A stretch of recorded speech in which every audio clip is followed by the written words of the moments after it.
Good morning प्यारे बच्चों। आज हम मैथ्स में एक ऐसा टॉपिक सीखने वाले हैं जो थोड़ा कंफ्यूजिंग सा रहता है, लेकिन आज हम उस टॉपिक को क्या सीखेंगे, बहुत मज़ेदार तरीके से सीखेंगे, वो भी एक असली रोटी के साथ। तो चलिए शुरू करते हैं आज का ये टॉपिक। ये जो रोटी है बेटा, इसका इतिहास ऐसा है कि ये हमारे जो पेरेंट्स थे उन्होंने भी जब भिन्न पढ़ी तो यही रोटी काम आई, जब हमने पढ़ी तब भी एक रोटी यही थी, और आज आप लोग पढ़ रहे हैं तब भी यही रोटी है।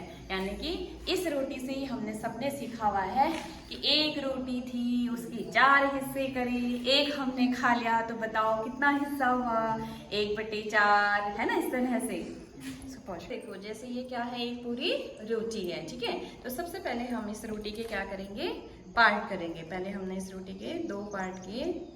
जहाँ पे रोटी थी तो हमने इसके कितने हिस्से किए, 4 हिस्से किए, ठीक है। यानी कि रोटी के कितने हिस्से किए, 4।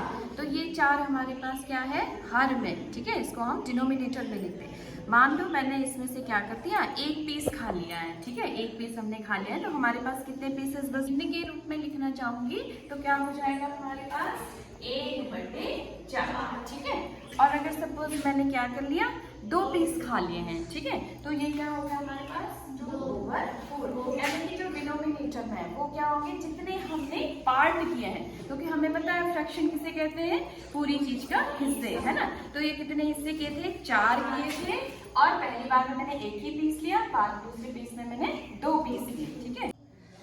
तो बेटा ये रोटी के कितने हिस्से हैं, 4 हिस्से हैं। कितने हैं, 4। तो अगर सपोज मैंने ये क्या कर दिए, 4 पीस खा लिए, ठीक है, यानी कि एक पूरी रोटी मैंने खा ली है, लेकिन मेरा मन क्या हो गया, मुझे बहुत भूख लगी थी और मैंने क्या किया, एक और पीस रोटी का ले लिया, ठीक है। तो एक और पीस रोटी का ले लिया, तो मैंने टोटल कितने पीस खाए, 5 टुकड़ों में तो मैंने 5 खाए, लेकिन मैंने एक रोटी पूरी भी खाई है, ठीक है। कितनी पीसेस खाए, एक पूरी रोटी खाई और 1 पीस और खाया, तो मैं उसे फ्रैक्शन में कैसे लिखूंगी, 5/4। यानी कि ये इम्प्रॉपर फ्रैक्शन होता है बेटा, जिसमें हम क्या करते हैं, जो हम डिनोमिनेटर में यानी कि जितने हमने हिस्से किए हैं उससे अधिक लेते हैं, ठीक है। यानी कि 4 पार्ट किए थे हमने रोटी के, लेकिन मैंने एक और एक्स्ट्रा पार्ट लिया है, तो इसको हम किस में दिखते हैं, 5/4 में। अच्छा, मिक्स्ड फ्रैक्शन में हमने क्या किया, अगर मैं इसे मिक्स्ड फ्रैक्शन में बनाना चाहूँ तो देखो बेटा, मैंने क्या किया, एक तो पूरी रोटी खाई और जो नेक्स्ट रोटी थी उसका मैंने सिर्फ 1 पार्ट लिया, ठीक है, 1 ही हिस्सा लिया। तो ये मेरे पास क्या बन गए, एक तो पूरी रोटी ली थी मैंने और एक रोटी का सिर्फ 1 हिस्सा लिया था, तो इसको हम कैसे लिखते हैं, 1/1 एंड 1/4, ठीक है। देखो बेटा ये हैं 4 हिस्से और एक रोटी के हमने किए 8 हिस्से।